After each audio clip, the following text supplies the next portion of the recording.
Hello. तो सभी को गुड मॉर्निंग।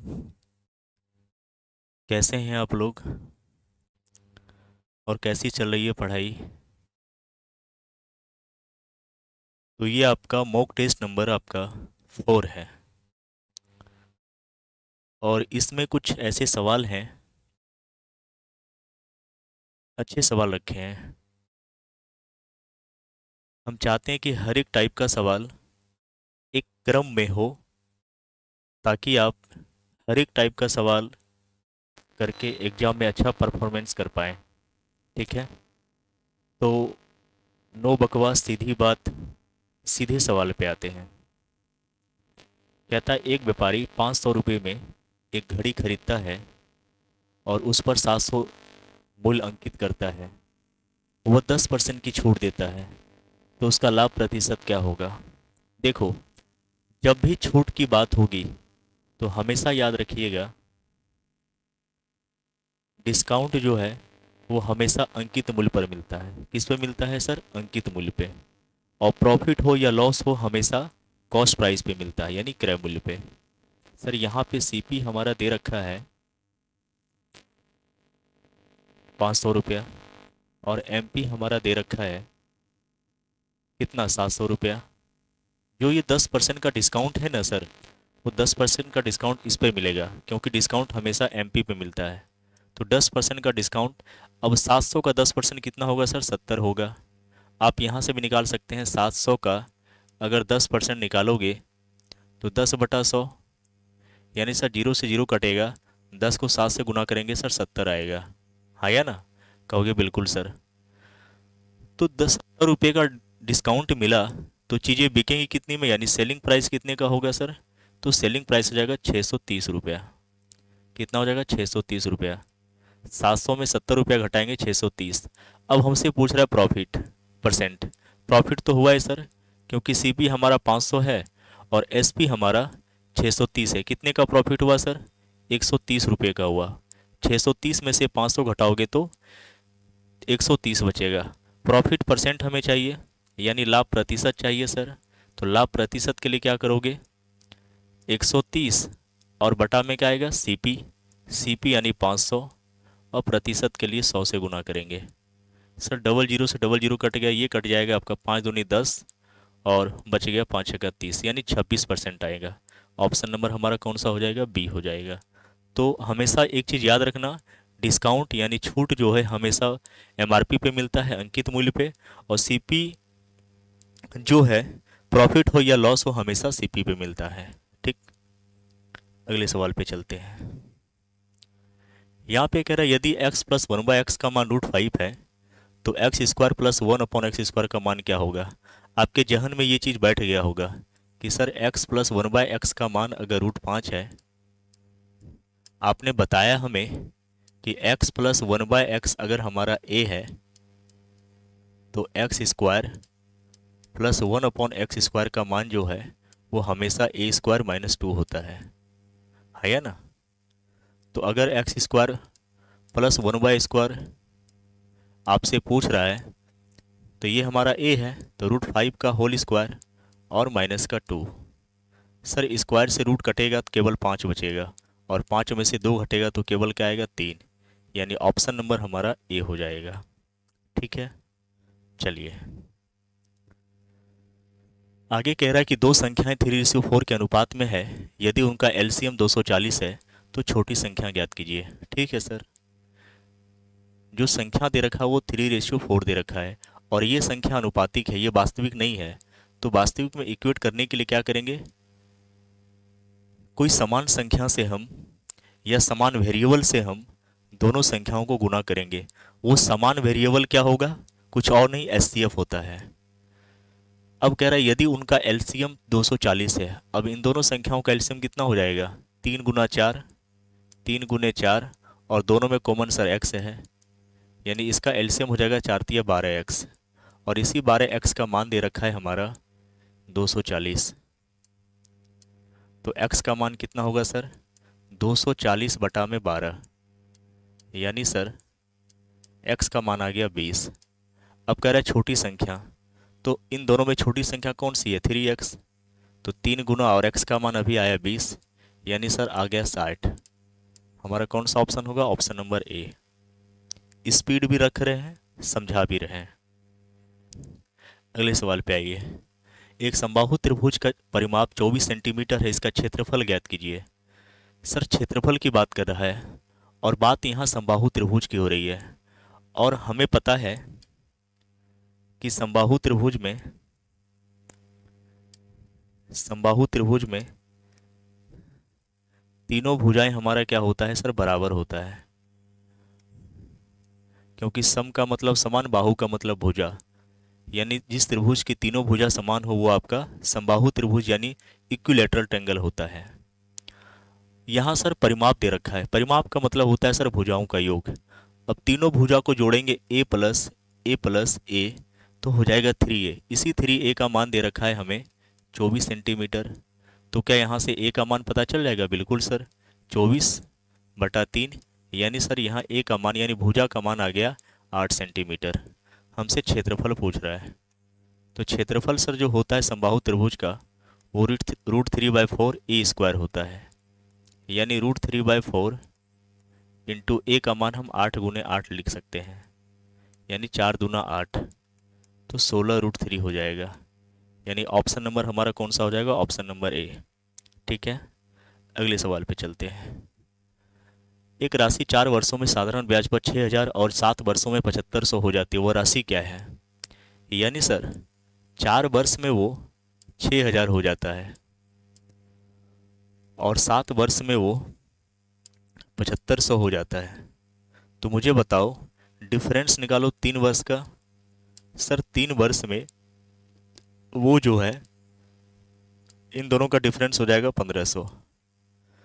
तो ये 3 वर्ष का ब्याज आया 1500। अगर हम 1 वर्ष का ब्याज पूछें आपसे, 1 वर्ष का ब्याज, तो 1500 बटा में क्या करोगे सर?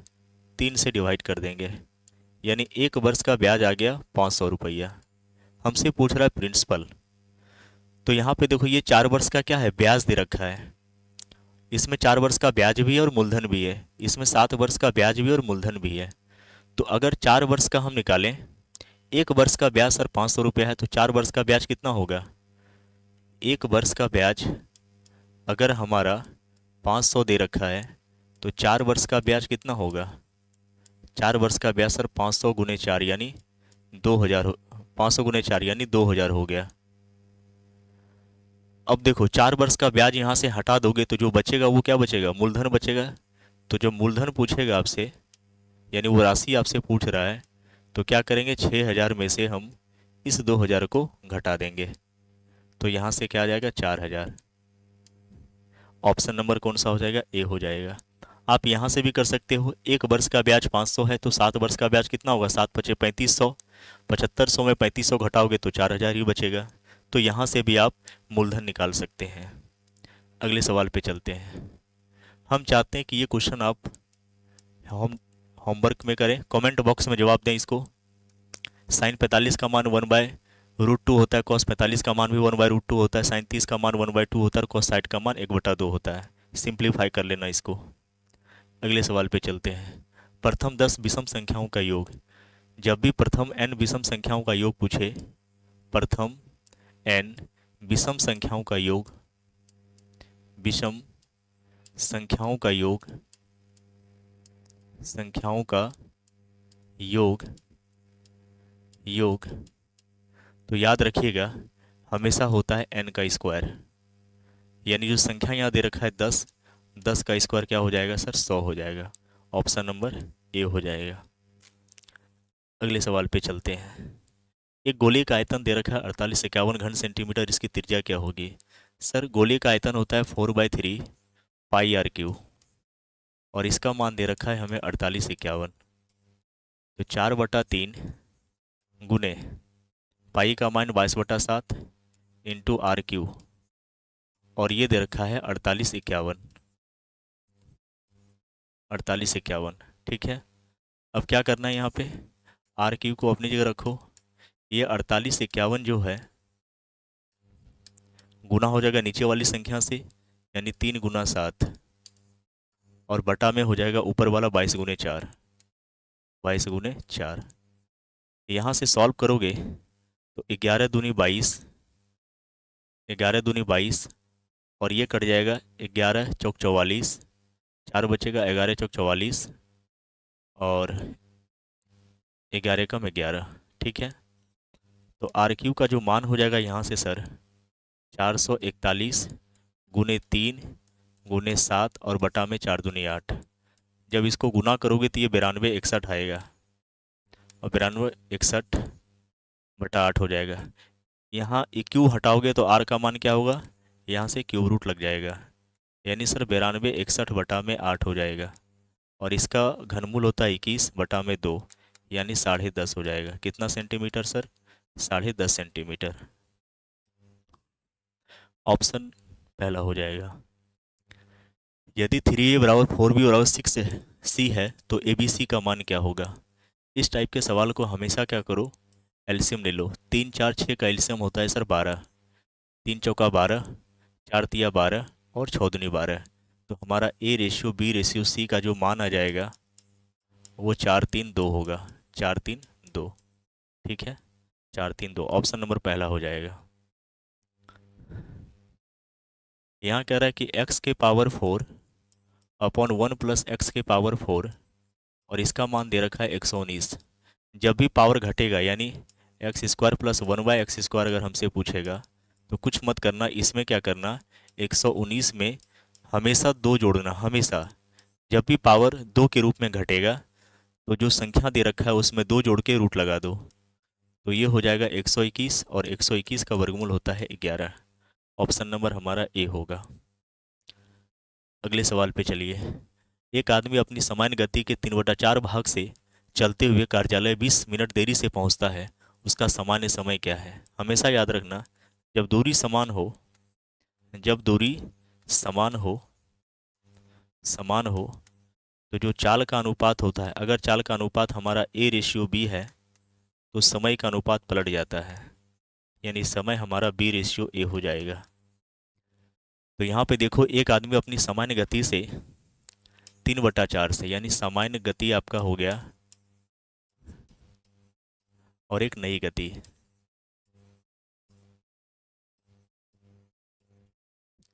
सामान्य गति अगर हमारा 4 है तो नई गति हमारा क्या हो जाएगा, 3 होगा। तो अगर हम यहाँ से समय का अनुपात, क्योंकि गति यहाँ पे दूरी समान है तो समय क्या हो जाएगा यहाँ पे 3/4। सर यहाँ से पलट जाएगा ना, और कितना देरी से पहुँचता है सर, 20 मिनट की देरी से पहुँचता है। हमसे सामान्य समय पूछ रहा है, तो 1 मिनट का मान 20 है तो 20 मिनट, 3 मिनट का मान कितना हो जाएगा, 60 मिनट हो जाएगा। कितना मिनट हो जाएगा, 60 मिनट, यानी ऑप्शन नंबर ए हो जाएगा।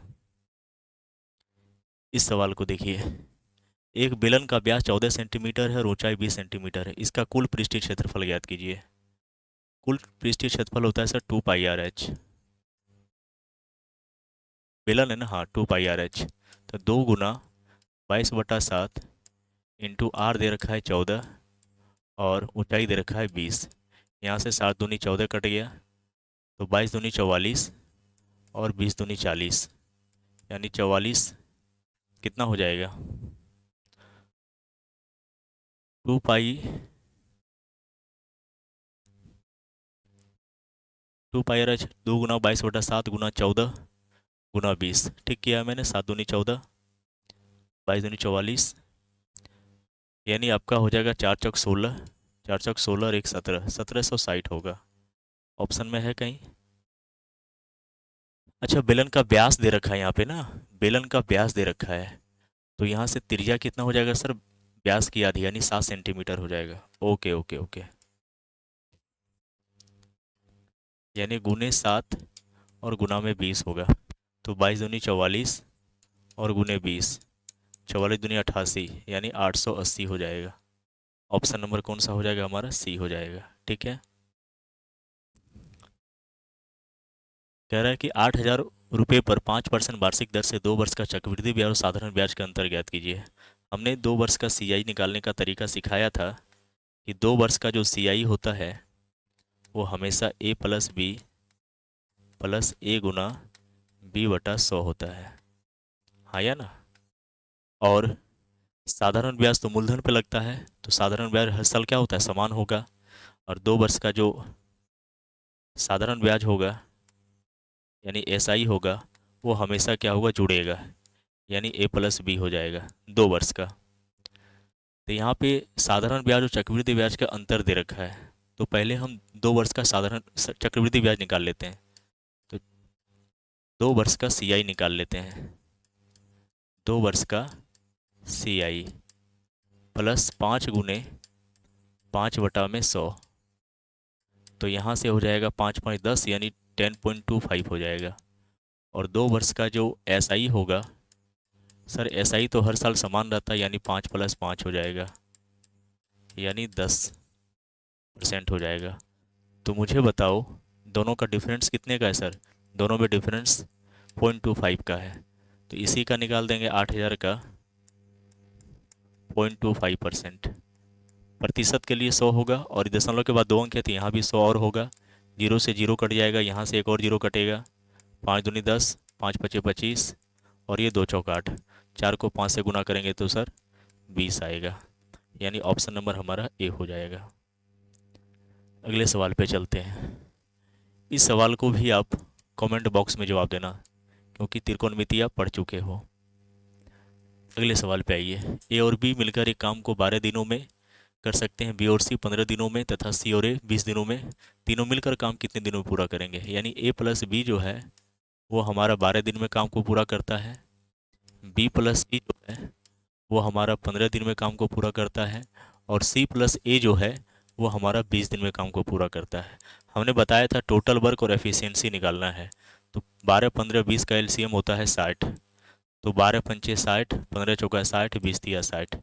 मुझे बताओ 2 बार यहाँ ए है, 2 बार बी है और 2 बार सी है, तो 2 × सबको जोड़ लीजिए, ए प्लस बी प्लस सी, और ये टोटल दे रखा है सर कितना, ये टोटल दे रखा है हमारा 5 × 4 = 9, 3 = 12।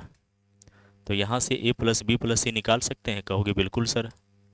12/2 हो जाएगा, यानी 6 आ जाएगा। तो ये तीनों का एफिशिएंसी निकल गया, और हमें कुल कार्य भी पता है, तो तीनों मिलकर उस काम को कितने दिनों में पूरा करेंगे, तीनों मिलकर उस काम को 60 और बटा में जो एफिशिएंसी आया काटोगे तो 10 दिन में उस काम को तीनों मिलकर पूरा कर लेंगे, यानी ऑप्शन नंबर पहला हो जाएगा। अगले सवाल पे चलते हैं। ए क्यू माइनस बी क्यू का मान किसके बराबर होगा, हमेशा याद रखना फॉर्मूला होता है A minus B into A square plus A B plus B square, ये ऑप्शन पहला ही हो जाएगा। एक वृत्त की त्रिज्या 21 सेंटीमीटर है, इसके त्रिज्यखंड का क्षेत्रफल ज्ञात कीजिए जिसका कोण 60 डिग्री है। तो त्रिज्यखंड का जो क्षेत्रफल होता है, त्रिज्यखंड का क्षेत्रफल वो हमेशा होता है θ/360 गुना πr²। याद रखिएगा सर, थीटा दे रखा है 60 डिग्री बटा 360, सर पाई का मान 22/7 होता है, और आर दे रखा है हमारा 21 सेंटीमीटर। एक r² यानी 2 बार है, तो 21 × 21 हो जाएगा। ये कट जाएगा सर 6 बार में, यहाँ से काटोगे 3 दूनी 6, 3 × 7 = 21, ये 7 से 7 कट जाएगा, ये 11 बार में कट जाएगा। 11 को 21 से गुना करेंगे तो 11 से करने का नियम हमने बताया है, आप लोग शॉर्ट ट्रिक में देखना, 1 2 1 3 और ये 2, पहला 1 लिखा फिर 2 1 3 और इकाई अंक 2 है हमारा, यानी 231, ऑप्शन नंबर पहला हो जाएगा। अगले सवाल पे चलिए। कह रहा है दुकानदार 100 रुपये में 11 की दर से पेंसिलें खरीदता है और 110 में 10 की दर से बेचता है, लाभ प्रतिशत क्या है, यानी सर 11 की दर से 100 रुपये में खरीदता है और 10 की दर से 110 रुपये में खरीदता है। कुछ मत करो, क्रॉस कर दो। 100 को 10 से गुना करेंगे सर 1000 होगा, 11 को 110 से गुना करेंगे 121, यानी 1210 हो जाएगा। कितने का प्रॉफिट हो रहा है सर, 210 का प्रॉफिट हो रहा है, और किस पे हो रहा है सर, 1000 पे। और प्रतिशत के लिए क्या करेंगे सर, 100 से गुना करेंगे, तो 2 0 से 2 0, 1 1 कट गया, यानी 21% आ जाएगा। आपका प्रॉफिट परसेंट कितना होगा, 21%। एक आयत की लंबाई और चौड़ाई का योग 20 सेंटीमीटर और क्षेत्रफल 96 वर्ग सेंटीमीटर, लंबाई और चौड़ाई का अंतर क्या होगा। सर सबसे पहले लंबाई और चौड़ाई का योग दे रखा है 20, स्पीड मेंटेन करके रख रहा हूँ, और क्षेत्रफल होता है L × B, यानी लंबाई गुना चौड़ाई, ये दे रखा है 96। ऐसी दो संख्या ढूंढो जिसको जोड़ने पर 20 मिले और गुना करने पर 96 मिले।